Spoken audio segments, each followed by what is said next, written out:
Buen día, ¿cómo están? Feliz sábado. También soy terrible para usar los micrófonos, así que en buena hora que esté quieto, porque si no está en cualquier lado menos en mi boca. Y vieron que enseñan, los que saben comunicación, enseñan que uno tiene que estar en realidad así, pegado contra, los que cantan saben porque lo tienen acá, porque si no, no sale bien la voz. ¿Cómo han pasado la semana? ¿Bien?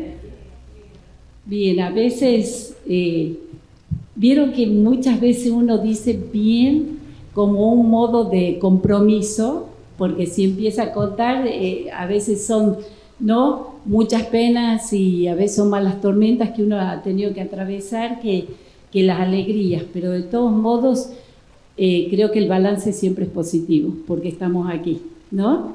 Porque hemos tenido pies y vida para venir hoy, porque el Señor ha permitido que pasemos la semana y que sigamos viviendo todavía. Y yo creo que, como decía Aurelia hace rato, eso es lo más valioso tal vez, ¿no?, de la semana. Yo les voy a pedir, ¿cómo hacemos con el...? Acá podemos pasar, ¿cierto? Bien. ¿Vos me vas a ir pasando, Lucas? Bien. Pasa la primera, por favor. Yo les quiero mostrar dos imágenes, no sé si se ve muy bien por la luz, para que ustedes la retengan nada más, ¿sí? Esta es una vasija o dos vasijas que están agrietadas, están rotas. A la siguiente, y hay también un trono y una cruz. Bueno, no vamos a trabajar nada con eso ahora, sino solamente para que la retengan y la tengan en cuenta. ¿Me pasa, por favor, la otra?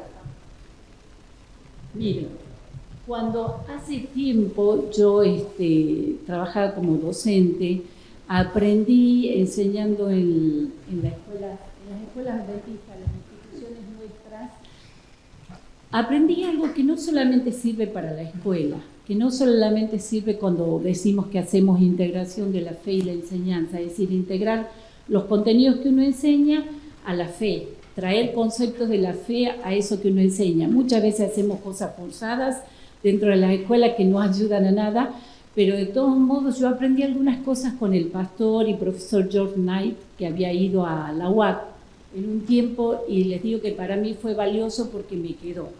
Cuando yo quiero impactar en la vida de alguien, cuando quiero enseñarle algo a alguien, y todos somos maestros, tengamos o no títulos, todos enseñamos para bien o para mal, siempre algo enseñamos.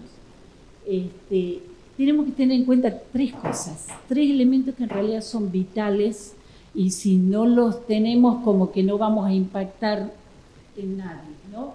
Uno es la fe doctrinal, la otra la fe eclesiástica y la otra la fe experiencia. ¿Qué es la fe doctrinal? Que lo que está aquí, en mi cabeza, sobre la Biblia, sea lo mismo que está acá, ¿no? Porque a veces nosotros empezamos a llenarnos de cosas que van haciendo un trabajo, digo, de conceptos, de ideas, que van difiriendo un poco de la Biblia y van haciendo un trabajo de contaminación en nuestra mente en relación con los conceptos, y termina nuestra mente teniendo los conceptos bíblicos, pero que ya no se parecen demasiado a lo que acá dice. Eso es fe doctrinal. Que la doctrina que tiene la palabra de Dios sea la misma que tiene mi mente en relación con Dios, aunque sea poco lo que yo conozca de Dios, porque saben, siempre entendemos poco.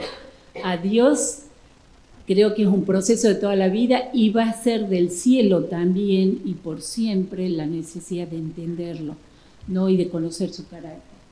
La otra es fe eclesiástica. ¿Qué significa eso?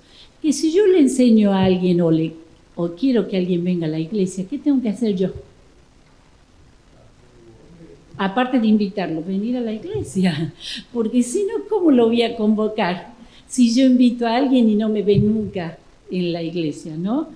Eso es fe eclesiástica. Y fe experiencia es que no alcanza las otras dos, que no alcanza que yo conozca bien la doctrina si yo no tengo experiencia de comunión con Cristo, ¿no? Si yo no lo busco a Él de manera sincera, aunque me cueste, porque ese es un proceso y es una lucha, la búsqueda de Cristo. Lo demás no alcanza porque no voy a tener experiencia. para contar Cristo ha hecho esto en mí o Cristo hace esto en mí cada día.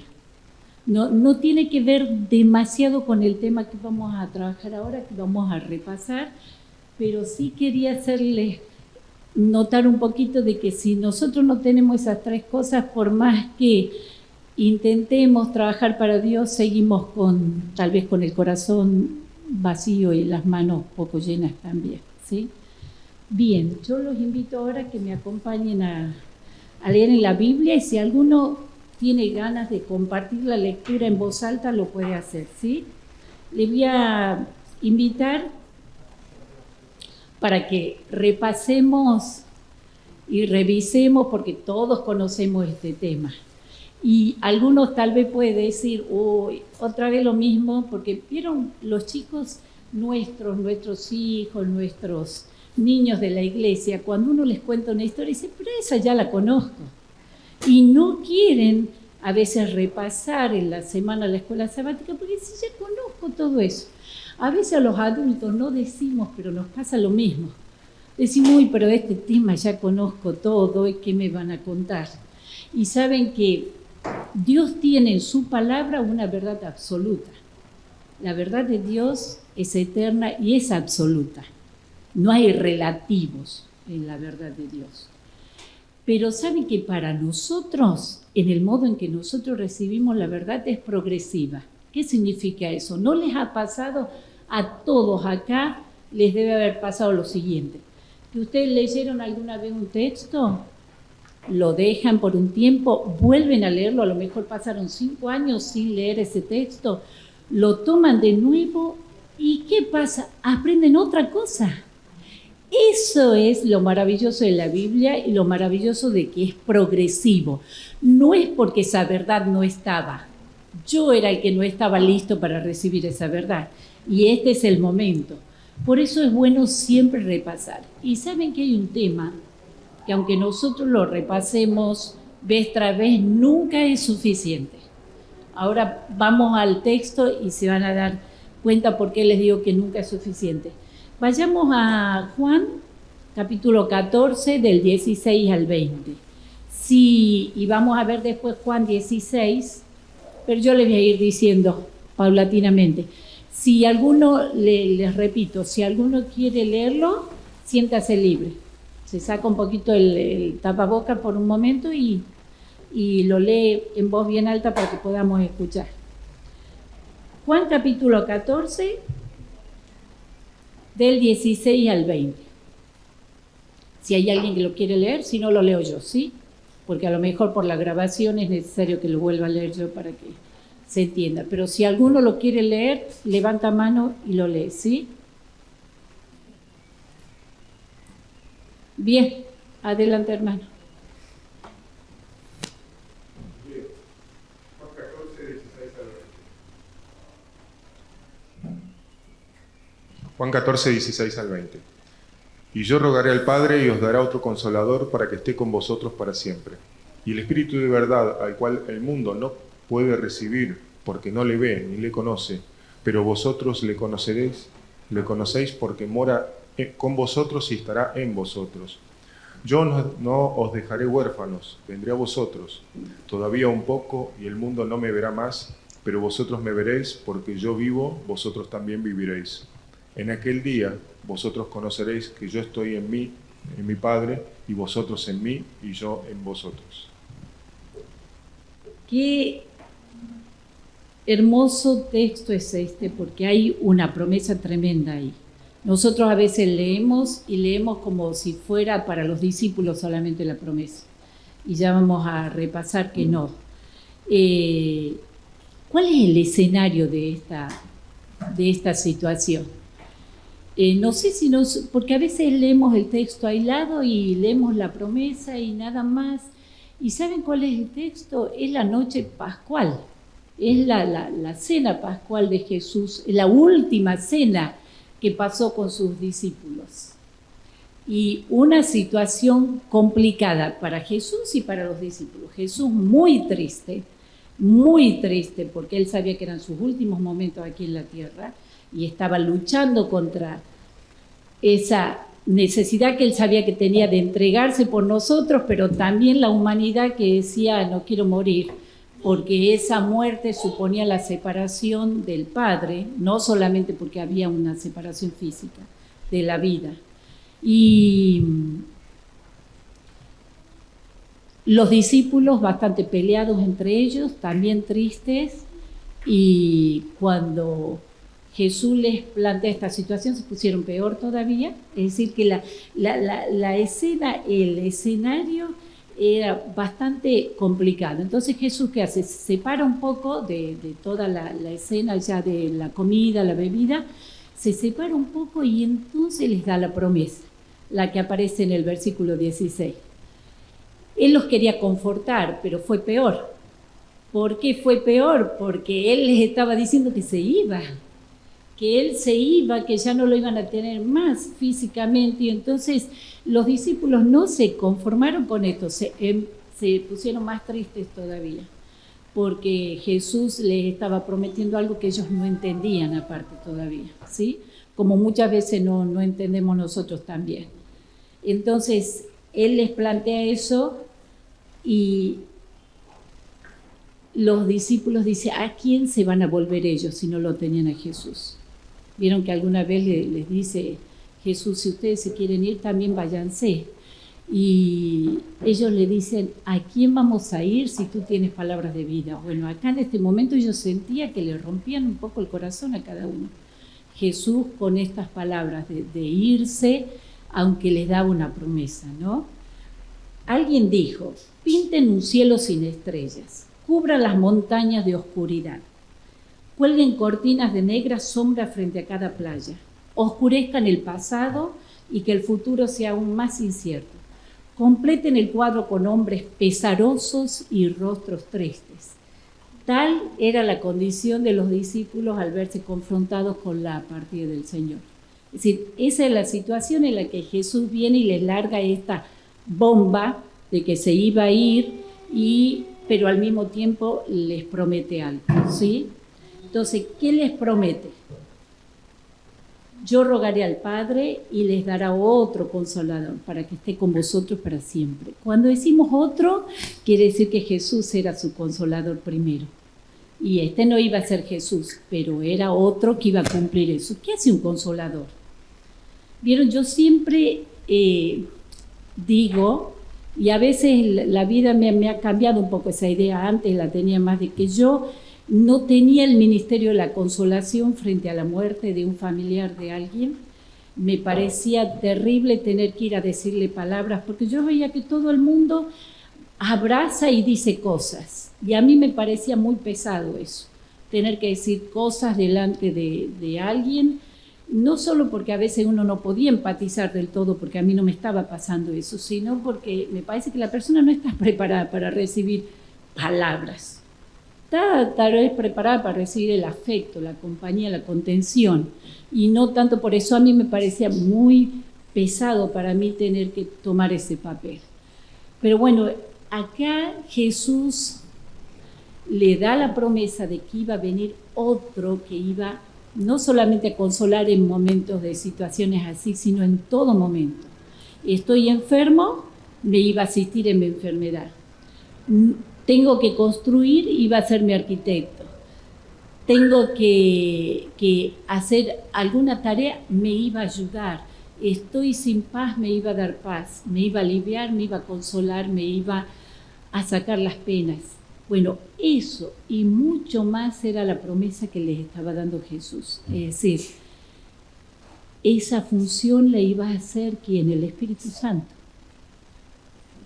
Pero Jesús se tenía que ir, ¿no? Porque Jesús no iba a poder estar ya en con ellos, tenía que estar alguien cumpliendo ese papel, ¿sí?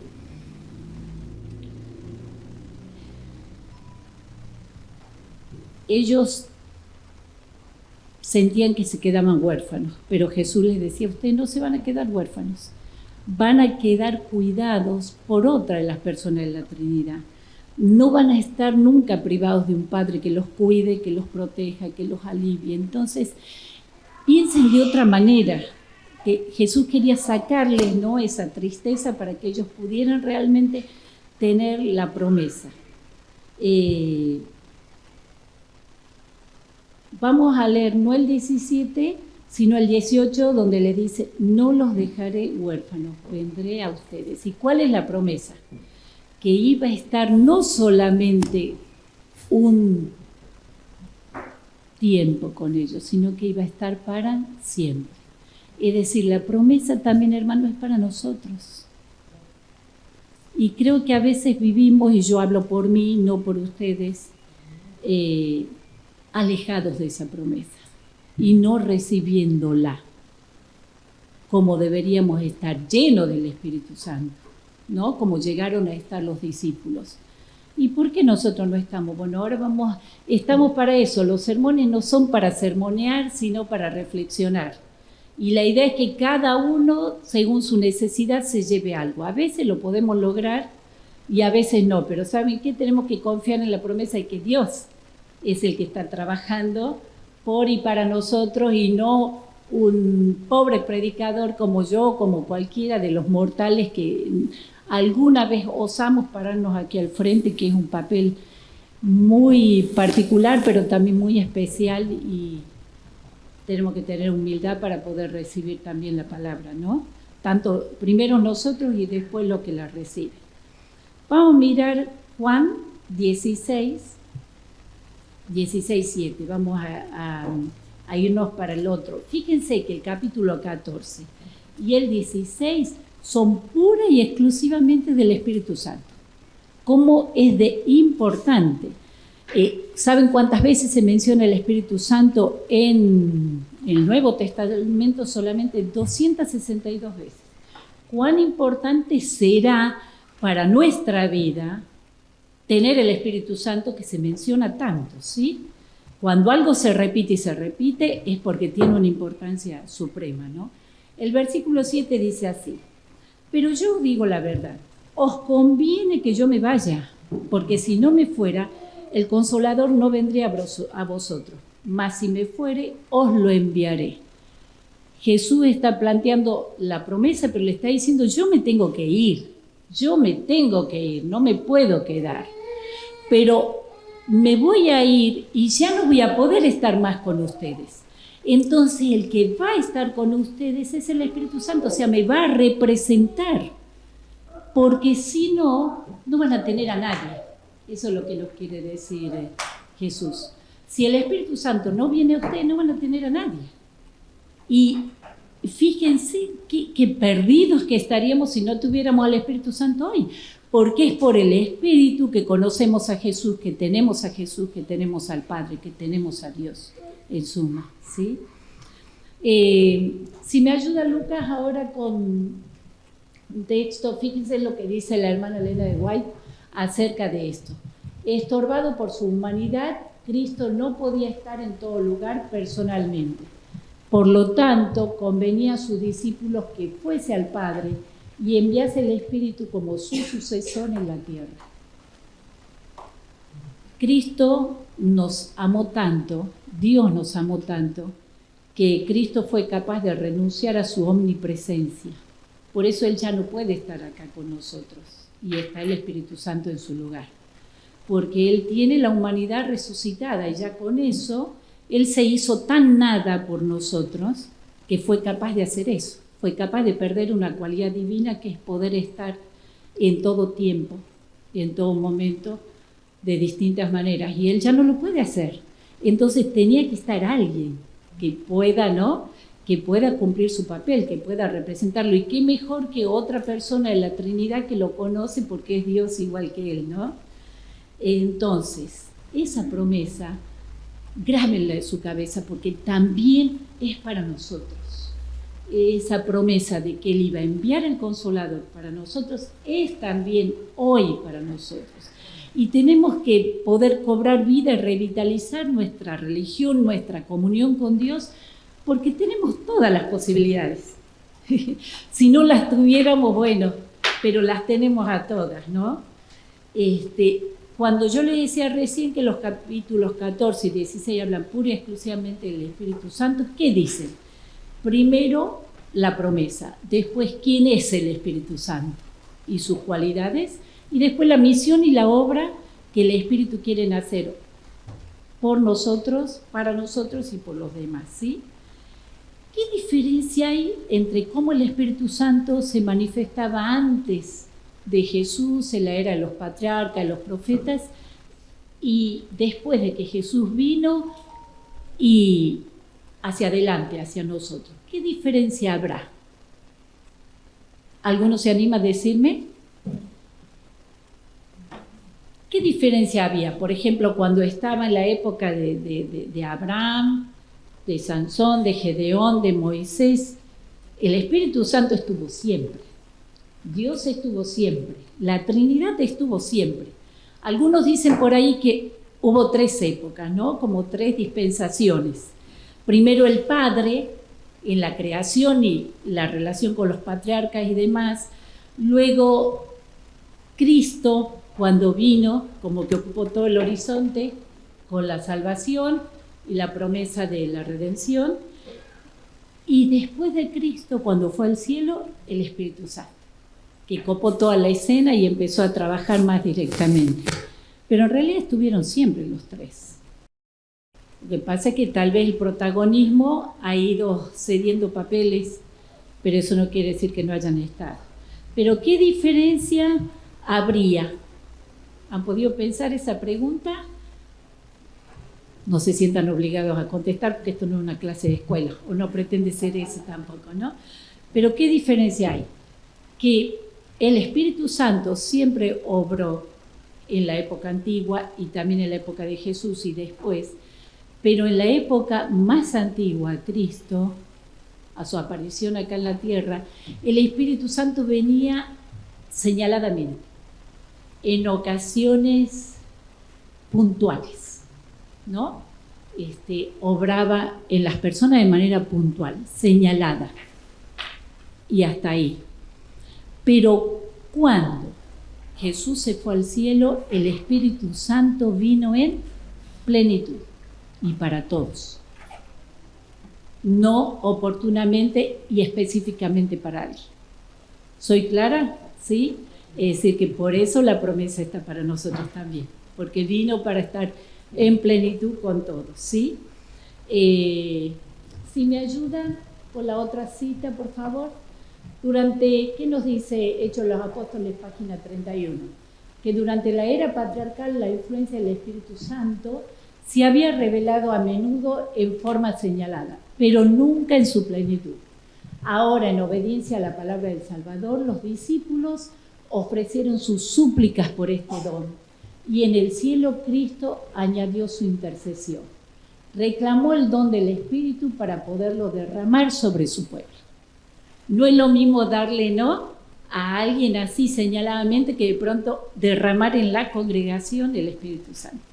Qué tremendo, ¿no? Y qué maravilloso también.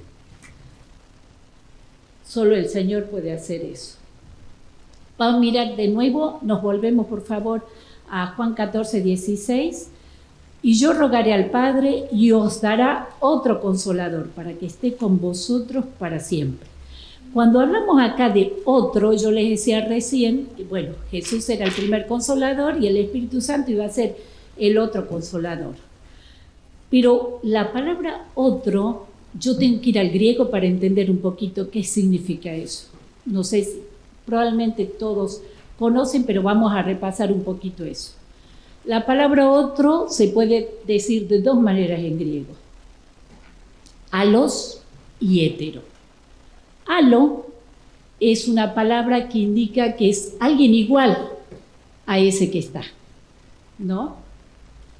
De la misma categoría, el mismo rango, la misma jerarquía. Y cuando digo hétero, significa otro diferente. De ahí vienen palabritas que usamos ahora, ¿sí? Heterosexual, heterogéneo. Y busquen todas las palabras que tienen como prefijo hetero y significa que es algo diferente. Por eso heterosexual es de otro sexo, es alguien diferente a mí, a mi sexo, ¿sí? Heterogéneo es otro material, algo diferente al material que está, ¿sí? En cambio, cuando digo halo, Y esa es la palabra que se usa acá. Cuando usted lee otro, es alo en realidad, en griego, significa el mismo de la misma clase. No es ni inferior ni superior, es igual. Eso es el Espíritu Santo, otra persona. A veces muchas iglesias han confundido estas ideas y han hecho ver al Espíritu Santo, especialmente los que toman las ideas de Arrio y de otros, ¿no? Que el Espíritu Santo es una energía, algo etéreo, que anda por ahí, una fuerza, algo misterioso. Y tal vez nosotros a veces también hemos tomado eso, no de manera consciente, pero sí inconscientemente hemos tomado esa idea y creemos que el Espíritu Santo es eso, cuando es totalmente una persona. Tenemos visibilizado al Padre, tenemos visibilizado al Hijo, pero al Espíritu Santo como que resulta, ¿no?, un poco distinto y el Espíritu Santo es una persona también, de igual que el resto de las otras dos personas de la Trinidad, ¿sí? Vamos a mirar algunas cualidades del Espíritu Santo como persona. Si me pasan, por favor, Lucas. Fíjense, puede conocer, cada uno de estos tiene un sustento bíblico, pero no lo vamos a ver porque se haría demasiado largo todo. Y es como para seguir estudiando y para que ustedes puedan estudiar más sobre el Espíritu Santo. Conoce, tiene la posibilidad de conocer, tiene voluntad, puede elegir, tiene mente, tiene una mente que escudriña, dice, que investiga. Ama, porque el Espíritu Santo nos ama también, no solamente Cristo. Mantiene comunión, nos podemos relacionar con Él. Con Cristo nos relacionamos a través del Espíritu. Puede ser entristecido, yo puedo entristecer al Espíritu. Yo lo puedo ofender diciendo que es una energía cuando es una persona. Lo puedo entristecer cuando rechazo su obra o atribuyo su obra a Satanás, ¿no? Eso también es lo que se llama la ofensa imperdonable, el pecado imperdonable. Se lo puede tentar, yo puedo tentar para que quiera hacer cosas que yo quiero que haga. Se le puede mentir. ¿Se acuerdan de Ananías y Zafira cuando mintieron? Dice, no a ellos con el dinero de la venta de su propiedad, sino al Espíritu Santo le habían mentido. Es decir, que estas son cualidades de seres que tienen personalidad, que son personas. Bueno, el Espíritu Santo puede hacer todo eso, ¿sí? Avance, por favor, una. Fíjense cuál es la obra que tiene el Espíritu Santo en nosotros, en nuestro corazón. Vamos a leer Juan 16, del 8 al 11. Si hay alguien que lo quiera leer, así de paso, porque al estar muy sentado, a veces tenemos todo el cansancio de la semana, tendemos a veces a querer adormilarnos y veo algunas caritas que están un poco cansadas. Así que si alguien quiere despertarse un poco, quiere leer en voz alta, no va a venir mal, ¿sí? Juan 16, del 8 al 11. Si alguno quiere, lo puede hacer. Si no, lo leo yo, ¿sí? Bueno, ¿cómo no? Venga, convencerá al mundo de su error, en cuanto al pecado, a la justicia y al juicio. En cuanto al pecado, porque no creen en mí. En cuanto a la justicia, porque voy al Padre y ustedes ya no podrán verme. Y en cuanto al juicio, porque el príncipe de este mundo ya ha sido juzgado. Bien, hasta ahí nomás. Muchísimas gracias. Fíjense que esta es la obra que el Espíritu Santo hace en nosotros, ¿sí? Dice que Él iba a convencer de tres cosas al mundo, a nosotros, de pecado, ¿sí? Porque dice, hay mucha gente que está en mal camino y no puede reconocer que está en mal camino, ¿no? Hablando del mundo, dice Cristo. Pero también el Espíritu Santo nos ayuda a nosotros, que estamos en su iglesia, a mirar de otra manera el pecado. Porque, vieron, a veces nosotros enfocamos la relación con Dios en forma de comportamiento, o no lo hacemos así. Nos portamos bien, somos de Dios. Nos portamos mal, somos del diablo, ¿no? Y no es tan así porque el comportamiento puede ser externo, pero ¿y lo que está acá adentro? el odio, el orgullo, todo eso es terrible separación de Dios, ¿no? Los egos que a veces dejamos crecer y crecer, cuántas cosas no anidan en nuestro corazón, y el Espíritu Santo nos hace ver esas oscuridades, nos hace ver esas tinieblas que tenemos, porque nosotros somos un poco de luz y un poco de tiniebla, y es el Espíritu el que nos hace ver si estamos en el camino correcto o no, ¿sí? Por eso dice, convence al mundo de pecado, de que está en pecado, de que está separado de Dios y que es necesario volver, ¿no? De justicia. ¿Por qué de justicia? Porque Cristo porque dice, en cuanto no me veréis más, porque Cristo con lo que había hecho por nosotros se iba al cielo a ser nuestro intercesor. Por eso dice, no me van a ver más, porque voy a estar en el cielo rogando por ustedes, para que el Consolador pueda obrar en ustedes. Y de juicio, porque el diablo, ¿qué hizo con el carácter de Dios? Le atribuyó su carácter al carácter de Dios. Entonces Dios tiene que vindicar su carácter. Dios tiene que mostrar que sus cualidades han sido puestas en tela de juicio por Satanás, y por eso Satanás es diablo también. ¿Saben lo que significa la palabra diablo? Me voy un minuto. Diablo significa sacar las cosas del lugar. Satanás hace eso. Saca todas las cualidades de Dios, las saca del lugar y le inventa mentiras acerca de su carácter. Y Dios tiene que vindicar eso. Por eso cuando una persona es chismosa y vive diciendo cosas que no corresponden de los demás, hace la tarea del diablo, porque saca las cosas del lugar y deforma la información y dice otras cosas, ¿no? Por eso mucho tenemos que aprender todavía del Espíritu Santo, ¿no? A poder cambiar.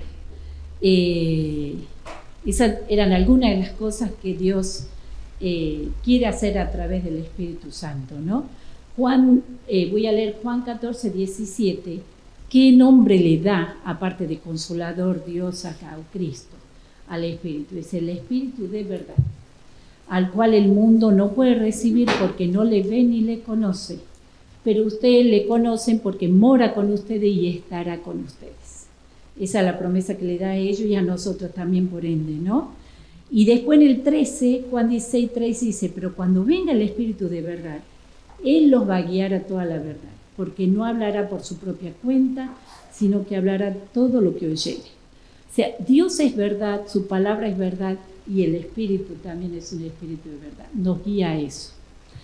Yo tengo un pequeño testimonio que es mío en realidad. Yo cuando conocí a Cristo, fue una época muy de jovencita, y estaba muy abrumada, muy desanimada, y estaba buscando de alguna manera a Dios, pero de manera equivocada también. Y ¿saben cómo yo atribuyo la obra del Espíritu Santo en mí en ese momento? Porque un día estaba muy triste. Yo no sabía por qué estaba triste, pero estaba desanimada. Incluso en esa época en mi provincia había un programa que iba de acá de Buenos Aires, que era de un señor que a mí me gustaba mucho, porque me gusta mucho todo lo que tiene que ver con la lengua y con las etimologías y demás. Y él hablaba mucho acerca de las propiedades de las palabras, y él daba una fórmula para ayudar a la gente a animarse. Decía, actúe. La fórmula del aceite, le decía él, pero aceite con Y en el medio. Él decía, actúe con entusiasmo y tendrá entusiasmo, como una cosa de autoayuda. Y yo intentaba hacer eso, pero no lograba nada.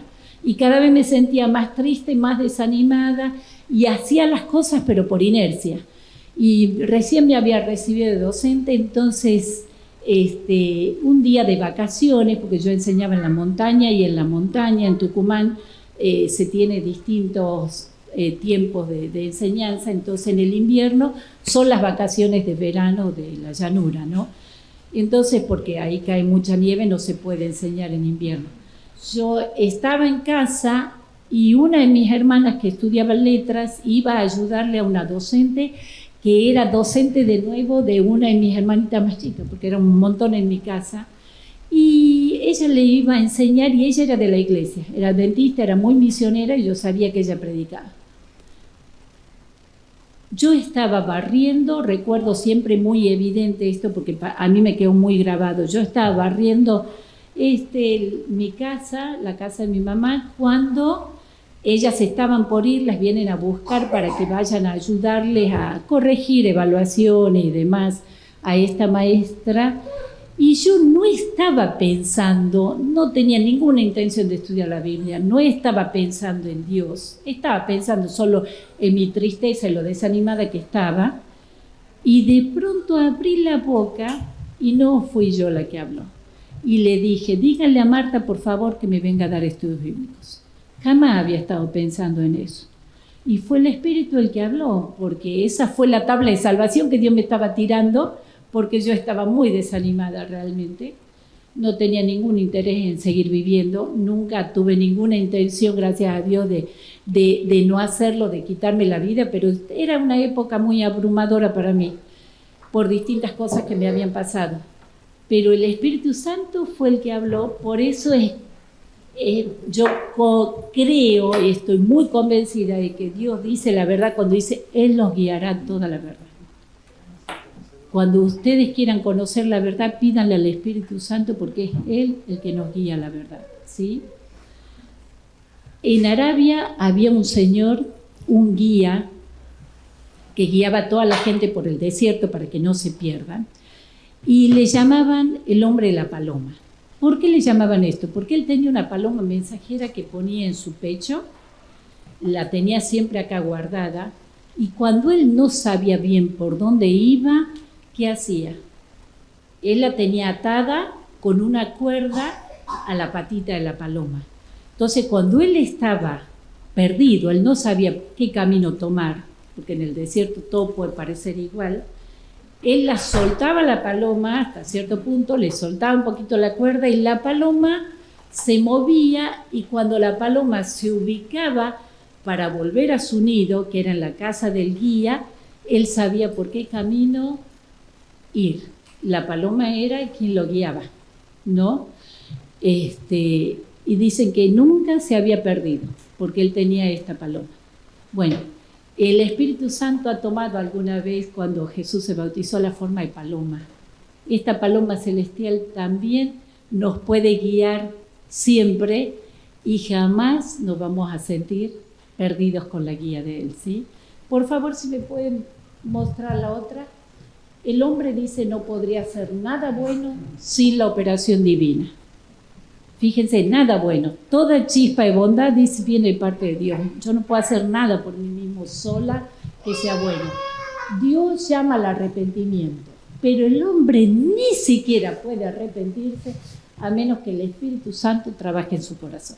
Cada vez que nos arrepentimos, y vaya si no necesitamos arrepentirnos, es el Espíritu el que está trabajando y tenemos que darle lugar, ¿sí? ¿Recuerdan que yo les había mostrado una imagen al principio de unas vasijas rotas? Saben que nosotros somos muchas veces esas vasijas agujereadas porque queremos retener y no podemos retener nada. Queremos tener contenido y estamos vacíos. Queremos seguir manejándonos con la provisión del Espíritu Santo que recibimos allá. El primer envión del Espíritu Santo es nuestra conversión. Antes o después del bautismo, eso importa poco, porque uno ni sabe bien cuándo se convirtió, cuándo el Espíritu Santo empezó a trabajar. Pero nosotros a veces nos queremos mantener con esa cuota y eso no alcanza. No alcanza para que podamos vivir realmente espiritualmente, para que podamos ser espirituales. No es lo mismo trabajar para Cristo que dejar que Dios trabaje en nosotros. Y nosotros a veces nos quedamos, y hablo por mí, nos quedamos en la primera parte de mi oración, solamente trabajando para Cristo, sin dejar que Dios trabaje en nosotros, ¿sí? Tratamos de rendir un servicio aceptable, pero sin contar con el único que puede hacer que podamos rendir ese servicio aceptable, que es el Espíritu Santo, ¿no? Nuestras manos están llenas muchas veces de cosas, pero a menudo nuestro corazón está vacío de Dios. Y esto no es, por favor, para pasarle factura a nadie, ni para que nadie se abrume, ni se sienta mal, porque en realidad, cuando uno se para acá, como yo les decía hace rato, uno no se para o no se debe parar con la intención de pasar factura a nadie, ni de reprender a nadie. Esa no es tarea, ni de juzgar a nadie. A lo sumo es solamente un momento para reflexionar y ver qué puedo hacer, en este caso con el Espíritu Santo, ¿sí? ¿Qué lugar le voy a dar? Ahora, nosotros tenemos la promesa de recibir la plenitud del Espíritu Santo. ¿Y por qué muchas veces no la recibimos? Hay un requisito muy importante, que sin ese requisito es imposible, ¿sí? La entrega. Y constante, la entrega completa. Y el problema es que a mí me pasa, yo a veces de 7 días de la semana, no todos los días me comunico de manera fluida y constante con el Señor. Y no hablo solo de orar, hablo de dejar que Dios me hable a través de su palabra. ¿Cómo el Espíritu Santo puede obrar si yo no le estoy dando lugar? A que con su palabra me convenza de pecado, de justicia y de juicio, y de que obre en mí. Es imposible, ¿no? La otra cita, por favor.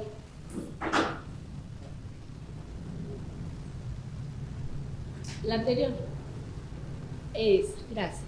En la inconmensurable dádiva del Espíritu Santo se hayan contenido todos los recursos del cielo. No es por causa de restricción alguna por parte de Dios, por lo que las riquezas de su gracia no fluyen hacia la tierra a los hombres. Si todos tuvieran la voluntad de recibir, todos serían llenados de su Espíritu. ¡Qué hermoso! ¡Qué hermoso! Podemos decir, ¿qué podríamos decir? ¿Qué podríamos decir? Amén. No escucho, estoy medio sorda hoy. Amén. Amén, ¿sí? Amén, porque el Señor tiene voluntad, hermanos. Él tiene toda la voluntad de llenarnos con su Espíritu Santo. Y no solamente para que cumplamos su misión, sino para que podamos ser felices en comunión con Dios. Algunos por ahí en mi casa me dicen, no podés reducir la felicidad solo a la relación con Dios, porque no todo el mundo es feliz como vos podés ser feliz. Pero saben, yo he aprendido con el tiempo que la única posibilidad de ser feliz es al lado de Dios. Es mi experiencia, no puedo transferirla todo porque las experiencias no se transfieren, y enhorabuena. Pero saben que la única, lo que yo he visto para mi vida, que yo sin Jesús no soy feliz, estoy perdida y por eso no soy feliz. Bueno, esto viene de Palabras de Vida del Gran Maestro, página 345. Yo les había mostrado también otras imágenes al comienzo, ¿sí? Antes de volver a verla, vamos a mirar un poquitito esto. Yo les decía recién que hay algo, para ir finalizando ya, que hay algo que es necesario para recibir el Espíritu Santo, que es la entrega, que es poder vaciarme de mi egoísmo para poder dejar que el Espíritu Santo entre. Porque si yo estoy llena, el Espíritu Santo no puede reinar en un corazón cuyo trono es el yo, cuyo trono es el ego, el egoísmo. No puede estar, no pueden reinar los dos al mismo tiempo, o está uno o está el otro, ¿no? Porque como dice Jesús, no se puede amar a dos señores al mismo tiempo. Y entonces, si nosotros dejamos que anide el mal, dejamos que aniden cosas oscuras, y eso le estorba al Espíritu Santo, y el Espíritu Santo no puede trabajar. Por eso es necesario que nosotros le entreguemos a Jesús, que es lo único que podemos hacer, entregarle la voluntad para que Él obre en nosotros, ¿sí? Para que realmente le podamos dar la posibilidad de que Él trabaje en nosotros. Si Lucas me pasa la primera o segunda, esta. Yo les decía que les había mostrado dos imágenes. Cada corazón tiene un trono y una cruz, ¿sí? Bueno, si Jesús está en el trono, mi ego está en la cruz. Y ahí estamos bien. Porque cuando Jesús está entronizado en mi corazón, el Espíritu Santo desciende. Y otro. No lo puede hacer de la otra manera. Bueno, la última pregunta que ya Luca lo pasó 2 veces es eso. ¿Dónde está mi corazón? ¿Dónde está el corazón de ustedes? ¿En el trono o en la cruz? Que el Señor los acompañe y que realmente puedan vivir de su Espíritu.